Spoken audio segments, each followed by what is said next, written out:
Pada kesempatan kali ini kita sampai kepada surat ke-51 dari tertib nuzul dan surat ke-10 dari tertib mushaf, yaitu surat Yunus. Surat ini berisi yang pertama, terutama berisi tentang tauhid. Siapa Tuhanmu? Yang sering dilupakan manusia adalah bahwa ia sebenarnya makhluk ciptaan Allah. Ia diciptakan untuk mengabdi kepada Allah, bukan kepada yang lain. Sehingga bagi manusia yang sadar akan kedudukan dirinya, ia akan mengakui bahwa kedaulatan hanya miliknya saja. Maka tidaklah manusia menyimpang dari kepatuhan kepada Allah saja, mengakibatkan ia kehilangan kemanusiaan, kemuliaan, dan kemerdekaan. Itu terjadi karena mereka memberikan kekuasaan kepada suatu golongan untuk menerapkan hukum selain hukum Allah. Akibatnya mereka terperosok kepada penghambaan kepada selain Allah. Bangsa Eropa dan Amerika telah lari menjauhi Allah. Mereka memberontak kepada Allah sebagiannya.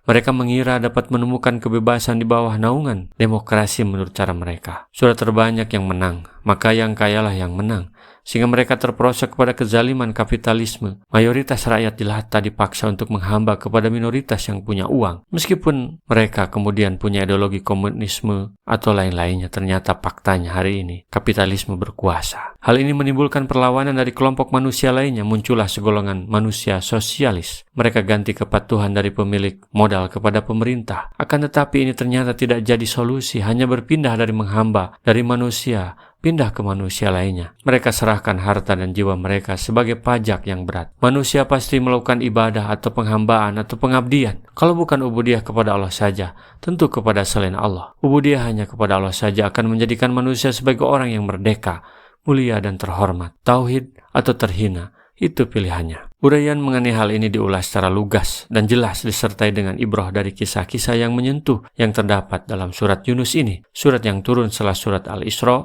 urutan ke-51 dalam tertib nuzul. Jangan telat sadar. Kaum Nabi Yunus adalah termasuk kaum yang beruntung. Mereka sadar dan kembali kepada Allah sebelum azab diturunkan. Karena sebagaimana kebiasaan umat sebelum mereka, jika mereka mendustakan Allah, maka akan dibinasakan. Dan mengapa tidak ada penduduk suatu kota yang beriman, lalu imannya itu bermanfaat kepadanya selain kaum Yunus? Tatkala mereka kaum Yunus itu beriman, kami hilangkan dari mereka azab yang menghinakan dalam kehidupan dunia, dan kami beri kesenangan kepada mereka sampai kepada waktu yang tertentu. Surat Yunus ayat 98. Jangan sampai menjadi Fir'aun. Dengan kesombongannya ia mendustakan peringatan Nabi Musa. Meski akhirnya ia sadar, namun kesadarannya telat yang membuat taubatnya tidak diterima oleh Allah. Seperti tertulis dalam surat Yunus dalam ayat 90.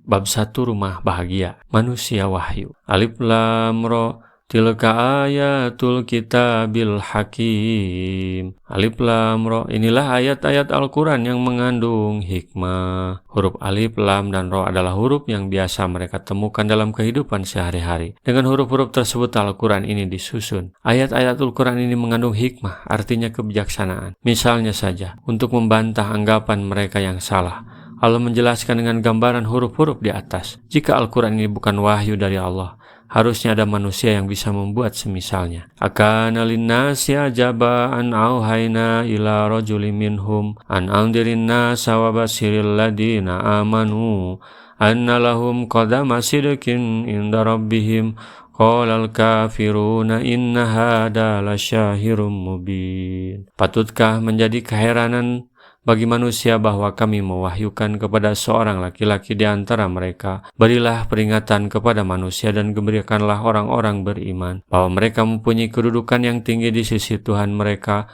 Orang-orang kafir berkata, sesungguhnya orang ini Muhammad benar-benar adalah tukang sihir yang nyata. Kenapa mereka mengingkari risalah ini? Karena mereka menganggap Al-Quran ini buatan manusia, bukan wahyu dari Allah. Mereka pikir Allah terlalu tinggi, sehingga bagaimana mungkin bisa berhubungan dengan manusia yang bersifat material. Mereka berkata, bukankah Tuhan itu tidak sama dengan manusia? Kesananya mereka tidak mau menafsirkan kitab suci, karena katanya hanya Tuhan yang boleh menafsirkan Al-Quran. Semua penafsiran manusia relatif katanya. Tidak ada yang benar. Allah mengingkari sikap orang-orang kafir yang merasa heran terhadap para rasul, karena para rasul itu dari kalangan manusia. Allah berfirman, Abasyaru yahdunana, apakah manusia yang akan beri petunjuk kepada kami?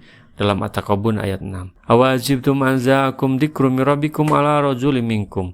Dan apakah kalian tidak percaya dan heran bahwa datang kepada kalian peringatan dari Tuhan kalian dengan perantaran seorang laki-laki dari golongan kalian? Al-A'raf ayat 63. Inti wahyu itu peringatan kepada manusia bahwa penentangan terhadap Allah akan berakibat siksa, dan berita gembira kepada orang beriman bagi mereka kedudukan yang tinggi di sisi Tuhannya.